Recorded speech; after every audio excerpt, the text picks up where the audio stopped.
Alright guys, welcome back to Strong Successful Male. So for today, I'm going to go over an email that was sent from a subscriber. This is from a guy, sounds like he's in his early 70s, and he shares a story about events that happened like 50 years ago when he was a young guy just finishing up in college. And you're going to see in this story, guys, that it's definitely going to be one of those stories that you're going to say, SSM, this is BS. SSM, you're being trolled here. This is too wacko to be real. And I'm going to say I'm going to do it anyway, because it goes to show you that there's a lot of crazy things out there that happen that people just wouldn't believe, and it's fun to share these types of stories anyway. And it involves a situation he had with a family member. And you're going to see that ultimately, as I say all the time, generally speaking, people don't change. Once a cheater, always a cheater, or you can't turn a HO into a housewife, or things like that. And always best if you're a relationship type of guy, that if you find out a gal that you're involved with is doing you wrong, cheating, lying, manipulating, all that stuff, don't try to give a second chance. Don't try to make it work, because the odds are it's just going to keep getting worse and worse and worse. Guarantee. And this story here will show events that happened 50 years ago. Guess what? This individual, this mystery individual he's talking about in this story, is no different today. And also the actions of what was going on in his story here 50 years ago goes to show you that the things I talk about in this channel are timeless. Okay? Men are men, women are women, and we do the same crap now as what was going on 50 years ago. The difference between now and 50 years ago is that you didn't have the FNS movement having the impact as much and widespread as you do now, as well as you didn't have social media and dating apps to fan the flames of the fire, if you will. But before I get into it, I'm going to read a quick email from a guy who's thanking me for my work. The channel has really helped motivate him get himself into shape, and he's doing great, and it's really a good thing to hear. I love doing the crazy stories and all and stuff like that, but it's also, I love to hear when guys are taking action to improve their lives on multiple fronts. It's really what I want to help guys do. So it says here, Dear SSM, I want to thank you for your channel and everything you've done for us guys around the world. Bro, it's my pleasure. I'm 41 years old and discovered your channel last summer while looking for some motivational content. After listening to you for a couple months, I was motivated to finally get off my butt and do something about my weight. At the time, I was probably 50 pounds overweight and never worked out a day in my life. Additionally, I lived on a diet of complete crap. I said enough was enough, joined a local gym, hired a trainer, and have been on a mission to get into shape ever since.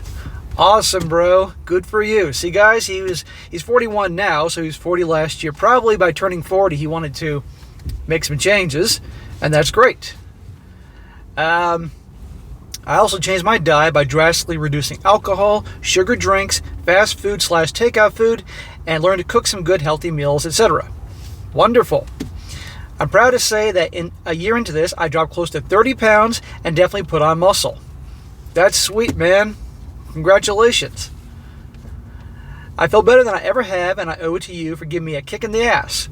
As a bonus, my wife, who I have a very good marriage with, clearly likes the change in me and regularly compliments me with her words and in other ways.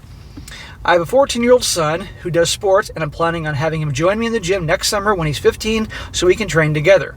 This is something I'm really looking forward to. That's great, man. So, guys, this goes to show you, he said here, never worked out a day in his life. He's been eating garbage his whole life. He said, that's it, I'm done. I'm convinced he did it because he turned 40. And look what he's done in a year. He didn't know what he was doing, so he invested in himself. He hired a trainer.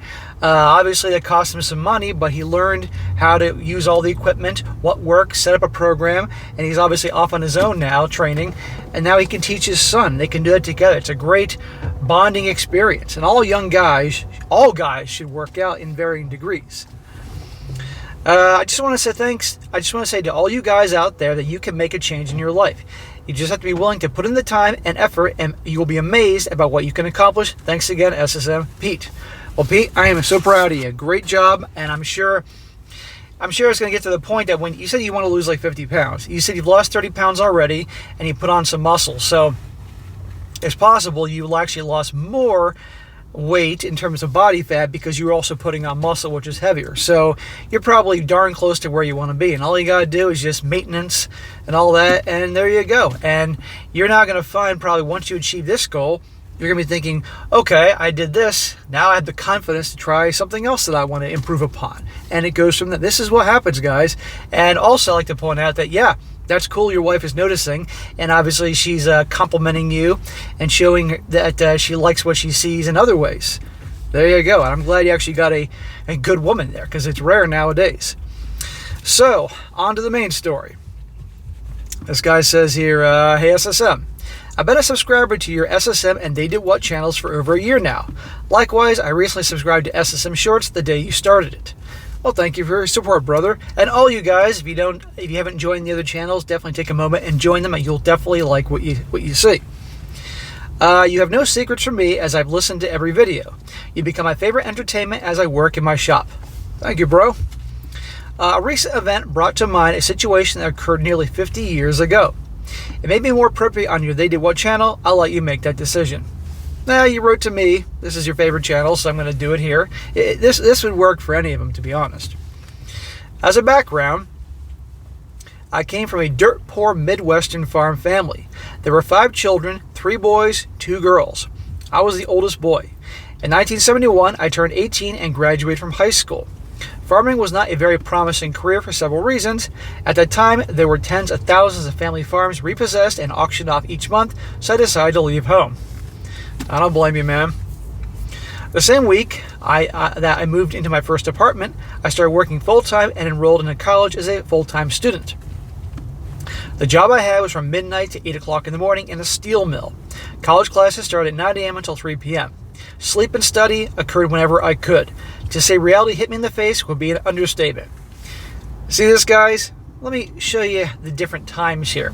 18 years old, moved out. He worked from, let's see here, what do you say here? Basically midnight to 8 o'clock in the morning. Then went to school from 9 to 3. How many young guys nowadays, the Gen Z and then the previous millennials that were raised a certain way, would be willing to do that? Right? Not a whole lot. But this is what it took to pay the bills and be successful. So good for him. This is some old school work ethic here. And by the way, I'm not saying all Gen Z and all millennials don't work hard, but there's a certain stereotype, as you all are well aware. I'm sure you young guys are understandable of this. And you guys obviously are different. You watch my show. But a lot are just spoiled brats. They never had to work for anything. It says here, the situation. On one Friday morning in late August, this is obviously 50 years ago, I got off work at 8 o'clock in the morning. School was from 9 a.m. to 3 as soon as I got home. As soon as I got home, I had a message on my answering machine that I could pick up an additional 8-hour shift from 4 p.m. until midnight. So I worked from midnight to 8 o'clock in the morning, went to school, and go back to work again, and then probably do your other shift again? Bro, at a steel mill. I don't want anything to happen to you. If I took it, that would mean I would have spent 16 hours at work in a steel mill in the heat of summer and 6 hours in school, with 60 minutes of travel time. That was 23 hours of the day scheduled, at the end of a brutal week with little sleep and rest.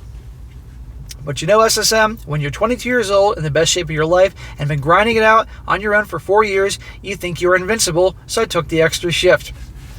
Yes, I remember those days. And let's be honest here, when you're younger, yeah, you know, you have a lot more stamina for things like that. But when you become an old fucker like me, I'm not old yet, but I'm on way to being old. You're like, nah, I'll pass on that. This is a cup of coffee plus a snack cake from the vending machine, and I was back on the job, tending wires through a furnace with an air temperature of about 115 degrees Fahrenheit. It went well enough for the first half of the shift. I stayed on my feet and made dozens of trips to the water cooler nearby. But after 8 p.m., the heat and energy I had expended began to take their toll. It took everything I had to stay awake and keep the furnace fed. Without the support of my coworkers, I would not have made it. This makes me think back to 100 and some odd years ago, when before unions and before labor laws, where these guys be working in the factories of Carnegie Steel, 12-hour shifts and all that, and you hear all these accidents, everything like that. You can see why these guys never slept in the dangerous conditions and all there. Midnight Saturday, the shift ended. I took a shower, changed, and went to my car. It was the first time that I had sat down since coming to work. The car was still well over 100 degrees and had no air conditioning. So I rolled down the windows, leaned my head back, and the next thing I knew, someone was shaking me to see if I was dead. A coworker from my crew had noticed me sitting in my car as he pulled out of the parking lot. He knew I was in no condition to drive, took me to my apartment, and helped me get into bed. Well, that's a good guy. You could have been dehydrated and something happened to you. Shortly thereafter, I began having a dream. The most delicious feeling was stirring my loins. It felt as if I was having the most excellent copulation of my entire life. All feeling was concentrated in my groin. Dude, let's get a little graphic here. It was as if that portion of my being was transported to paradise and the remainder was just watching from Earth. Then I awoke. In that instant, my illusion ended and I awakened. My hand immediately went to my you-know-what and touched a face. At that, I became immediately conscious. The streetlight coming through the window lit the room just enough that I can make out a woman's hair and face. So I closed my eyes and lay back to enjoy, but then the hair and face registered. My girlfriend was a blonde. This girl's hair was much darker, and the face was that of my younger sister. What? Instinct took over. I shoved my head away as hard as I could and kicked my legs. She tumbled off the foot of the bed and landed on the floor. By the time I pulled up my drawers and got out of bed, she was beginning to recover and was sitting there staring up at me. Her eyes were bloodshot, glazed, and the smell of beer arose from her in a fog. Your sister was that drunk that she thought you were somebody else, and a lot of people are going to be like, this is bullshit, SSM, or you can see why this is on the They Do What channel. Then the cursing began. The string of obscenities laced complaints she screeched were loud, slurred, and incoherent. It took everything I had to keep from punching her lights out. I picked her up, carried her out of the door, and sat her in the landing of the steps outside the building. Not wanting to alarm the whole neighborhood at 2 o'clock in the morning, I told her to shut up. Then I pointed to the phone booth across the street, told her to call a cab and never come near me again. I watched as she stumbled across the street, went inside, locked the door, and crashed. Afterwards, at midday on Sunday, I was attempting to study when my phone rang. On the other end was my little sister. This is the same sister that was drunk and was all over you and all that you kicked out. The first words out of her mouth were, "Hey bro, why did you throw me out Saturday night?" Why do you think? Because I'm your brother and you were... I don't need to repeat it. The words I spoke to her would be the last she'd hear from me for 16 years, and they were, "I ain't your bro."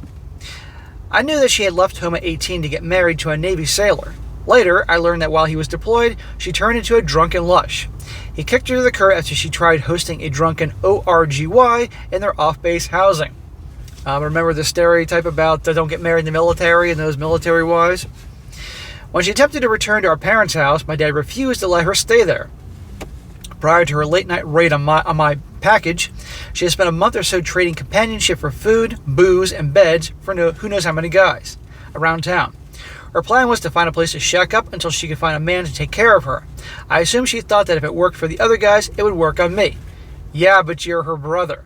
And you didn't say stepbrother or even half-brother. You're full-on brother. This chick, if the story is true, and I'm trying to give you the benefit of the doubt here, she is a total wacko. No doubt probably a nympho amongst many other things.